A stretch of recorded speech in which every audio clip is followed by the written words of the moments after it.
sagantaa BBC Afaan Oromooti. Nu waliin tura.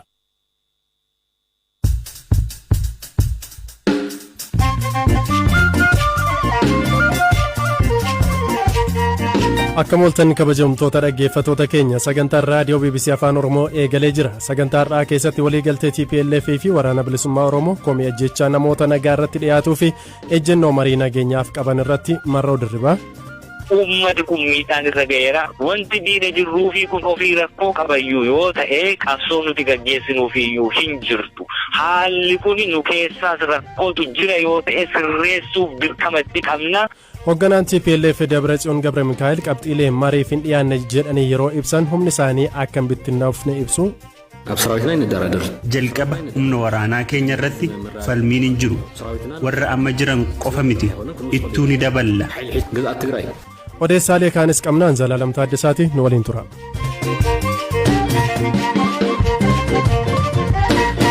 Kan jalqabaatiin lammiileen Itoophiyaa fi Sudaan carraa DV argatanii jalaa ture bulchiinsa pireezidaantii US Joe Biden irratti himata dhiyeessan. Lotterii Diversity Visa kan DV jedhamuun beekamu namootni argatan kunneen bulchiinsa Biden yeroon nu fudhachuu dide jechuunidha mana murtiitti kan himatan. Maatileen lammiilee Sudaanii fi Itoophiyaa kunneen lootarii bara 2020 Ameerikaatti seenan kan argatan yoo ta'u, Ameerikaan garuu daftee nu simachuu didde jechuun himataniiru. Galmeen maatii himannaa kana dhiyeessanii Tasfaayee vs Blinken jedhamuun mana murtiitti dhiyaate. Mootummaan Ameerikaa adeemsa viizaa argachuu keenya seeraan ala harka isaarra turseera jechuun namoonni kun adeemsi viizaa argachuu isaanii imbaasii Kaartuumii fi Finfinnee jiruun ala kaanitti nu jala dabarsaniiru jechuun himatu. Manni murtii ajaja haaraa yoo kenne malee akka seera baqattummaa fi lammummaa US Immigration and Nationality Act jedhutti kanneen DV argatan gaaffii fi deebii viizaa argachuuf yeroon daangeffamee kaa'amee jira.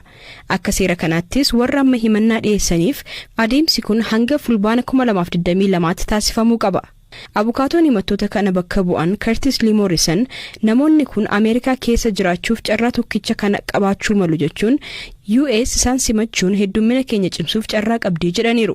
Haa ta'u malee bulchiinsi Biden dhimma viizaa isaaniif irra deddeebiin dursa kennuufii dideeraa jedhaniiru.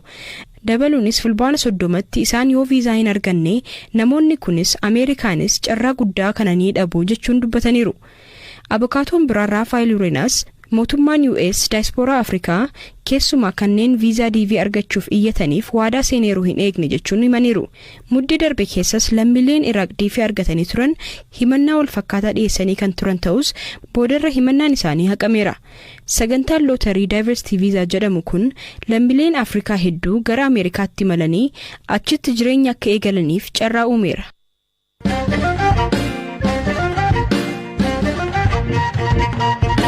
Waraana Tigraay xumuruuf yaaliiwwan godhamaa jiran abdii xiqqoo akka qabu hoogganaan TPLF Dr. Dabratsiyoon Gabre Mikaa'el himan.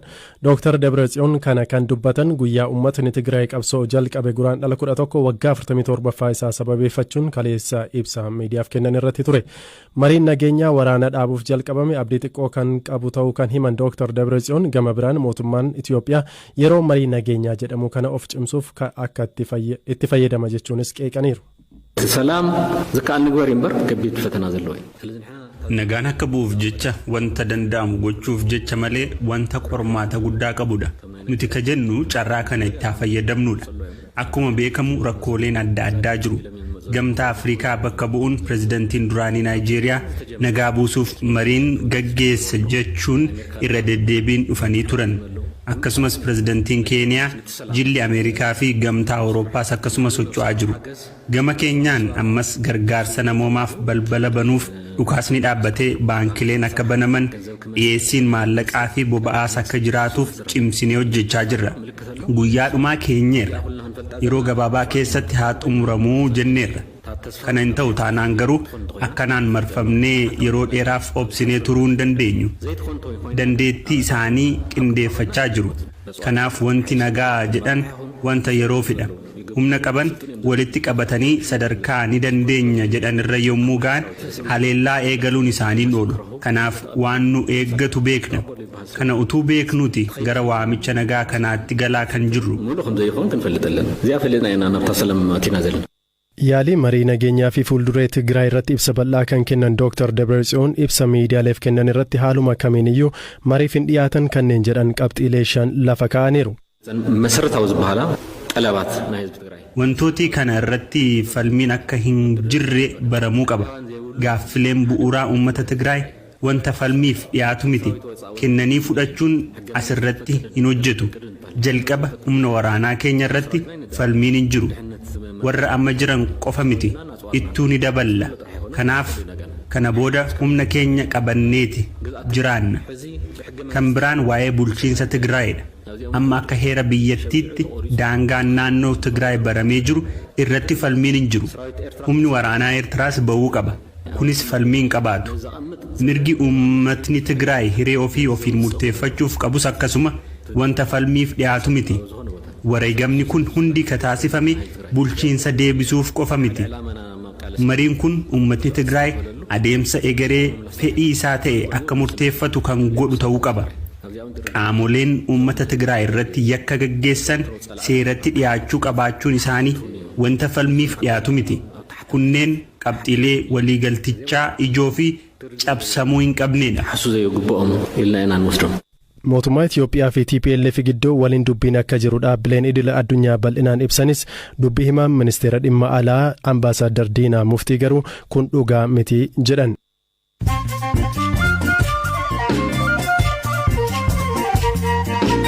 Sagantaa raadiyoo BBC Afaan Oromootii kan caqasaa jirtan oduuwwan gaggabaaboon isinitti hima.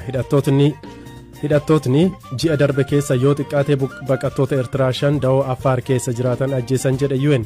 Hidhattootni kaampii baqattootaa Birhaalee seenuun haleellaa yeroo gaggeessan dubartoonni hedduunis butamanii kaan ammoo baqachuu himee jira. Waraana Tigraayitiin dura baqattoonni Eertiraa 100 ta'an kaampii baqattoota Tigraayii fi Affaar keessa turan. Humni waraanaa Maalii fonqolchaan aangoo qabateef loltootni Faransaay hatattamaan akka gadhiisanii bahan ajaje. Humni waraanaa Faransaay 5,000 ta'an Maalii keessatti hidhattoota IS waraanaa kan turan yoo ta'u, Emmanuel Macron loltoota isaanii baasuun ji'oota 4 hanga 6 fudhataa jedhan. Pireezidaantiin Niijer Mohamed Bazoum loltoota Faransaay Maaliidhaa haa baafaman jedhaman biyya isaaniitti simachuuf qophii ta'uu himaniiru. Mootummaan Yuugaandaa namni shimbira mallattoo alaabaa biyyattii taate ajjeese hidhaa cimaan adabamaa jedhe. Dabalataan namni shimbira kana ajjeesuu yakkamaa ta'e hanga $5 miiliyoona oliin akka adabamuu danda'us himeera. Haleellaa boombii bara 2008tti gaggeeffamee walqabatee manni murtii Indiyaa namoota 38 irratti murtee du'aa namoota 11 biroo irratti ammoo hidhaa umrii guutuu murteesse. Bulchiinsa Gujaaret haleellaa taasifame kanaan namootni 58 du'anii dhibbaan kan lakkaa'aman ammoo madaa'anii ture.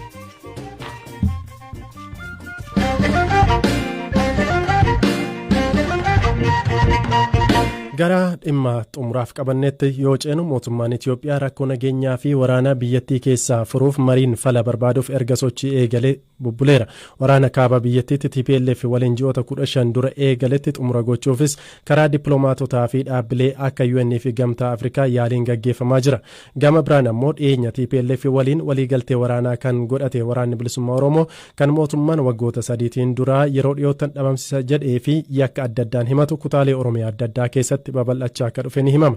Kanaaf mariin akka biyyaalessaatti gaggeeffamus qaamolee hidhannoon socho'an hin hammatu taanaan bu'aa barbaadame fiduun ni ulfaata kanneen jedhanis jiru. Ajajaan waraana bilisummaa Oromoo Marroo Dirribaa ammatti afeerraan marii karaa nagaa nuuf taasifame hin jiru jedhe. Turtiin waliin taasifne irratti waliigaltee TPF waliin galan maalirra jira? Komii ajjechaa namoota nagaa irratti raawwatu jedhamee fi kaan irrattis gaafadhee jira. Erga TPLF Tigraayitti deebi'ee maalitti jirtu jechuun eegala.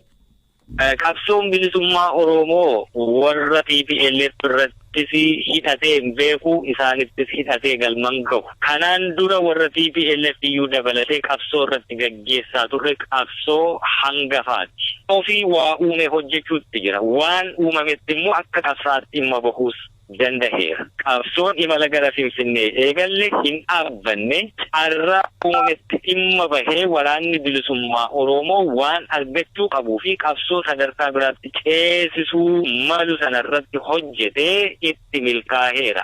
Har'aa sa'aatiin ani sitti haasa'utti lolli naannoo Finfinnee meettaa roobii kaasee shukutee naannoo Amboo, Finfinnee, Jibaat, Maccaa karaa ammayya walisoo waraanni bilisummaa Oromoo lolarra jira jechuudha. Waliigalteen TPLF waliin gootanii turtanii itti fufee jira moo erga isaan duubatti deebi'anii dhaabbatee jira? Waliigalteenii dhaabboleenii qabsoo kara hidhannoo gaggeessanii taasisanii duuba deebi'uu TPLF'n wal qabatee duubatti hin deebine akkuma jirutti jira. Waliigalteen waraanaa odeessaa bakkuma isaati jira. Wanti diigameeru hin jiru. Waraanni keessan iddoo qabatanii jiran tokko keessatti immoo yakki gaggeeffamaa jira.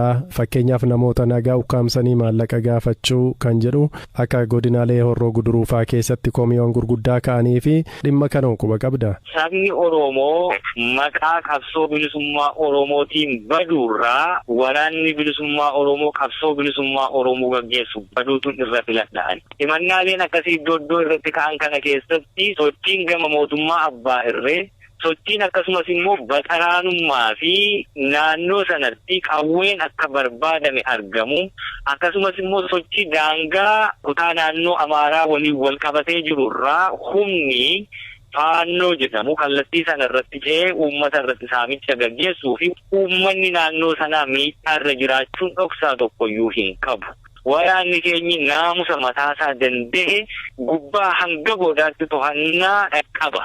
Kana keessaa fedhii bu'aa akkasumas humnoota finxaaleeyyii gama kaabaarraa dhufanii fi akkasumas mootummaa abbaa irree naannoo adda addaatti gadhiisee deemurraa qawween bakkoota adda addaatti harka namoota hin mallee fi saamicha rakkoo adda addaa uummatarraan gahanii harka galuu kun hundumti wal qabatee uummati kun miidhaan irra ga'eera. Wanti diina jirruu fi kun ofii rakkoo qabayyuu yoo ta'e qabsoo nuti gaggeessinuufiyyuu hin jirtu. Haalli kun nu keessaas rakkootu jira yoo ta'e sirreessuuf dirqama itti qabna. Dirqama kana immoo yeroo dhiyootti uummata waliin taane nu keessa jira yoo ta'e eeruu uummati nuu kennutu jira yoo ta'e of keessaati qulqulleeffanna. Mootummaan Itoophiyaa marii biyyaalessaa gaggeessuuf qophiitti akka jiru ibsee jira. Dhaabni keessanis torbanoota darbe keessa ibsa baasee ture qabxiilee muraasa ibsuutiin karaa nagaatiin akka xumuramuudhaatiif haasaan jiradhanii kanneen kaasan jiru. Dhimma kan akkamittiin jirtu mee? Lolli kan gaggeeffamu nagaa karaa nagaa argachuu dadhabne karaa lolaa deebifachuuf xumurri hundee lola kanaaf nagaa fida saba keenyaa fi nagaa waaraa jenneetu kan nuti lolatti jiru. Nagaa waaraan sabni keenyi barbaadu osoo hin wal loliini karuma nagaa taa'anii barcumaa irratti dubbatan irratti wal ga'anii yoo dubbatanii furama ta'ee waraanni bilisummaa Oromoo kaleessas kanuma dubbataa har'a sanaaf qophii ejjennaa nagaaf qabu hin jijjiiru. Affeerraan karaa akkasiiti oofishaalii karaa nu dhiyaate hin qabu. Nutis affeerraa akkasii keessatti oofishaalii nama kaa'annee ka hirmaataa jirru hin jiru. Yoo jiraatee fi yoo waamichi karaa nagaa nuu kataasifamu ta'ee fi international sanction bifa ta'ee fi observed bifa ta'eeni loogiin tokko yoo osoo jiraatini namni dhimma rakkoosaa saba bakka bu'ee fi kanaaf hin dhufe kanaaf hin lolaa jira hundumtuu bakka taajabdoonni taa'anii waan kana xumuruun danda'amutti yoo nu dhiyaate irraa hirmaachuu qophii. Silaa nagaan kan inni barbaachisu warra qawwee waliif fudhatee wal lolaa gidduu yoo dubbatame nagaan bu'a. Gama Ameerikaatiin rakkoon kun karaa nagaa akka furamu ni amanamaa. Gama TPLF wajjiniitiinis akka hiikamu hojjechaa turanii tarii odeessa wal jijjiirtu TPLF waliitiin dhimma kanarratti wanti waliin dubbattanii beektan hin jiru. Mee ammatti namoonni waliin dubbanne jiraachuu maluu kana siin jedhutti hin danda'u ammatti waan dheedhii ta'ee odeessa wal jijjiiruun odeessa akkamitti seenna akkamitti keessaa baanaan inni kun odeessa keessoo waraanaati. Namoota bakka buufanne dubbisan hin dubbisne ka jedhu dheedhiidha ammatti si himuu hin danda'u. Kabajamtoota dhaggeeffattoota keenya sagantaa keenya irraan xumuriitiin dura oduu tokkoon isinitti hima. Dhaabbati fayyaa addunyaa biyyootiin Afrikaa 6 wiirtuu oomisha talaallii ofii akka qabaataniif teekinooloojii isaan gargaaru mRNA jedhamu akka kennamuuf ibseera. Masrii, Keeniyaa, Naayijeeriyaa, Senegaal, Afrikaa Kibbaa fi Tuuniiziyaan teekinooloojii talaalliin akka Faayizerii fi Mooderna Awurooppaa keessatti ittiin oomishaman kana ni argatu jedhamee jira. Sagantaa har'aa asumarratti xumurreeti kan jirru kan isiniif dhiyeessee Anzaalalam Taaddasaan ture. Qopheessituun sagantaa Firaafolee Dhugaasaa waliin turtii taasistee jirti. Sagantaa keenya raadiyoo wiixataatii hanga jimaataatti isin biraatiin dhaqqabu asumarratti xumurreeti kan jirru. Wiixata sagantaa biraatiin walitti deebina jechuudha. Halkan gaarii isiniif haa ta'u. Torban gaarii qabaadha.